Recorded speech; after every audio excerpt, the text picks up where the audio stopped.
ممكن اكتر لاعب انت بتحبه او شدك او خلاك تتفرج على الكوره عامه، وهي فكره حرفنته او اهدافه او تاريخه اللي مليان بالبطولات. انما الموضوع معايا انا بقى كان مختلف تماما، لان انا شايف ان حوار الاجوان والمهاره والقصص دي كلها هي ممكن تكون 50% من عامل ان انا احب اللاعب ده. انما ان انت ترفض البطولات والاعلام وكل ده مقابل اللي انت خايف على زعلي وخايف على شعوري، فهو ده موضوع حلقتي النهارده في قاعة المشاهير. والنهارده ان شاء الله حلقتي عن فرانشيسكو توتي، ملك العاصمة ورمز الوفاء في كرة القدم. توتي مواليد سبتمبر عام 1976، ومن كلام والدته من وهو صغير وهو اهتمامه وهوسه بالكورة كان غريب جدا، لدرجة ان هي كانت بتقول ان هو كان بيعمل كل حاجة، ولو مثلا ان هو بياكل فهو ماسك الكورة بايده وبياكل بايده التانية، نايم فما فيش حد نايم جنبه في السرير غير الكورة في حضنه، حد بيناديه او تعالى سلم على كذا او روح اخرج مع اصحابك كانت دايما الكورة في ايده. لدرجة كمان ان هي حكت وقالت ان الاطفال في سن ال5 سنين وكلنا واحنا كنا اطفال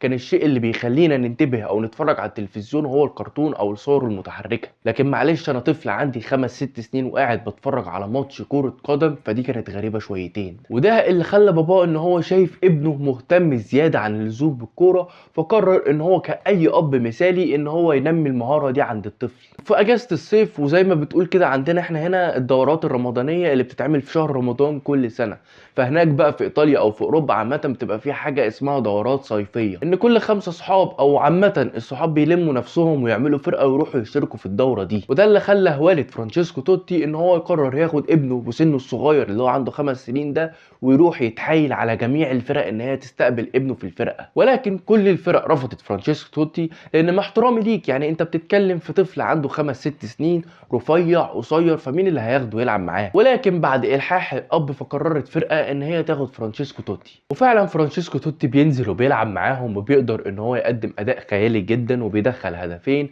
ولكن بقى بعد فتره بيلاقي الاب بقى ان فرانشيسكو ابنه ان هو تعبان بقى، وهو في الاول في الاخر طفل وعطشان وعرق كتير، وكان عايز يخرجه بره الملعب عشان يريحه.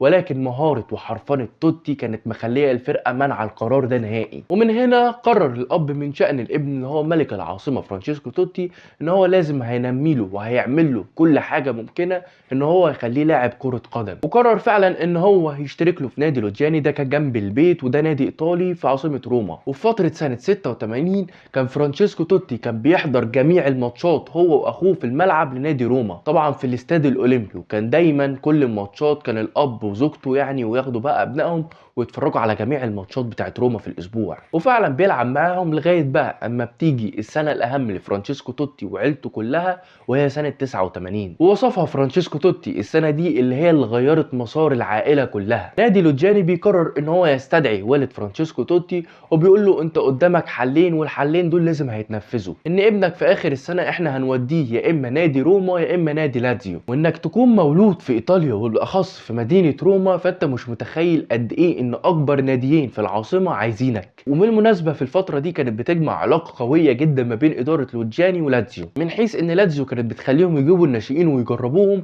ويرضوهم بعد كده ماليا وياخدوا الناشئين دي. وفعلا اداره لوجاني قررت ان هي تفضل لاتزيو عن روما، ولكن بقى بيجي الرفض الشديد من عائله توتي. وكمان اللي خلاه بقى يعني اداره لوجاني قررت ان هي بقى ما تفضلش روما، وجابت عرض من اي سي ميلان كان قوي ماديا بكتير. لكن برضو بابا رفض وقرر بعد كده ان الاداره توديه روما عشان الاب يعني يوافق او العائله توافق على الصفقه. لغايه اما بتيجي اللحظه التاريخيه لعيله توتي كلها، وهي فكره الشعار اللي هم بيموتوا فيه والنادي اللي هم بيعشقوه، وفكره ان رسميا روما بيأيد توتي فرقتهم. ومن هو عنده 13 سنه كان كل المدربين اللي بيجوا يدربوه كانوا بيشيدوا من الناحيه المهاريه بتاعته جدا، وكانوا بيشيدوا بادائه عامه. ولغايه اما بتيجي اللحظه اللي شخصيه فرانشيسكو توتي بتتغير وهو عنده 14 سنه.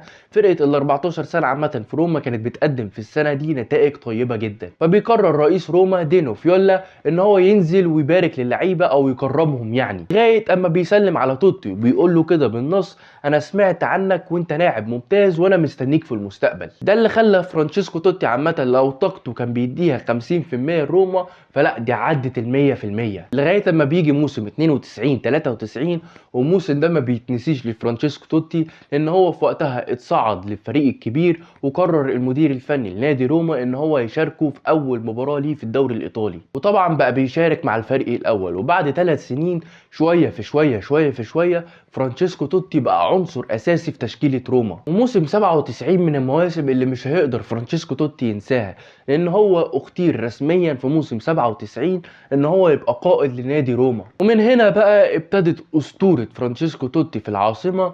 وطبعا موسم 2001 والدوري او الموسم الاعظم اللي هو قدمه دوري 2001 اللي جابه روما، كاس ايطاليا اللي قدر ياخدها مع روما موسم 2007 و2008، طبعا بطوله السوبر اللي هو خدها مرتين 2001 و2007. وللعلم فرانشيسكو توتي اصلا مركزه كان في الملعب لاعب مهاجم ولاعب وينج شمال ولاعب صانع العاب. وفي سنه 2004 قرر ريال مدريد ان هو يقدم له عرض رسمي ولكن بدون رقم 10 وبدون شرط القياده، لان رقم 10 ده كان رقم لويس فيجو، ولويس فيجو كان لسه ماضي من سنتين وكانت قصه كده اصلا ان هو يجي من برشلونه. اما عن شرط القياده فدي كانت بتاعه راؤول، وراؤول كان رمز من رموز ريال مدريد في وقتها. قرر فرانشيسكو توتي ان هو يقول لهم انتوا مش هتدوني رقم 10 ولا هتدوني شرط القياده، ولكن بقى تعوضوني بمبلغ مالي كبير. وفعلا اداره ريال مدريد بتوافق على قرار فرانشيسكو توتي، ولكن بقى تحس ان ضميره كان دايما شغال. وهي فكره كان دايما بيكلمه ويقول له يعني انت فعلا هتسيب الجمهور اللي بيعشقك؟ انت فعلا هتسيب النادي اللي انت اتربيت فيه عشان الفلوس الزياده؟ وفي وقتها كان بيقول فرانشيسكو توتي ان زوجته كانت بتلح عليه ان هو يروح ريال مدريد وكانت مسانداه في الخطوه دي. وفي الاخير فرانشيسكو توتي بيقرر ان هو يقعد في روما. وساعتها بيقول فرانشيسكو توتي ان في لعيبه في الوقت ده كتير قررت ان هي تمثل ريال مدريد او برشلونه او مانشستر يونايتد او بايرن ميونخ، ولكن انا قررت ان انا ما افكرش في البطولات ولا افكر في الانجازات، انا فكرت بس ان انا ابقى مختلف عنهم واقعد في روما وابقى اسطوره هناك. وطبعا كلنا عارفين مواسم توتي العظيمه جدا مع روما لغايه اما بيقرر في سنه 2017 ان هو يعتزل نهائي عن لعب كره القدم، في لحظه كانت سيئه جدا على كل عشاق كره القدم. وانت شايف فكره ان جماهير روما شايفه الاسطوره بتاعتها وملك العاصمه هيعتزل الكوره ومش هيلعب تاني. وهي دي بقى فكره حلقتي النهارده. هو فرانشيسكو توتي فكرة ان لاعب يرفض البطولات، يرفض العروض المالية الاكبر، يرفض الاعلانات الكتير اللي كانت هتجيله مقابل بس ان هو خايف على خاطري انا كمشجعين روما. طبعا ما نقدرش الجميل اللي عمله فينا فرانشيسكو توتي. طبعا عايزك في الكومنتات وسؤال الحلقة وتقولي مين الاسطورة اللي انت بتحبها. ما تنساش بقى تدعمني باللايك والشير والسبسكرايب قبل العيد كده وتخليك تبقى جدع معايا. كل سنة وانت طيب، ويا رب يعيد علينا وعليك الايام بخير. مواقع التواصل الاجتماعي بتاعتي هتظهر دلوقتي، خش واعملي فولو على جميع المواقع. شكرا.